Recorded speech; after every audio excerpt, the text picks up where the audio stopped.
How to open a real account on Metatrader 4. Now in this very quick video, I'm going to show you how you can log in or create a real account on Metatrader 4. So of course, pull up Metatrader 4 application that you have on your mobile device, and as you can see, there are a lot of options and settings here. At the upper left, you should see three lines. Just simply tap on that, and then it will allow you to see the current status of the account that you're using. Now go into Manage Accounts. Now from here, as you can see that you can only log into a one single account directly from MetaTrader 4. So what you want to have to do first is to delete your demo account by clicking or tapping in the three dots at the top right, choose on delete account and tap on yes.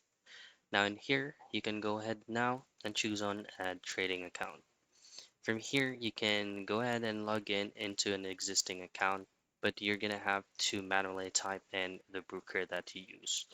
Now, the lowest important part of these fields is saying here that to open a real account, you need to contact or to coordinate with your broker. But if you do have all those details, then you can simply choose the option here that says logged into an existing account, and from there you should now then be able to open up a real account. And that's it. That's how you open a real account on MetaTrader 4.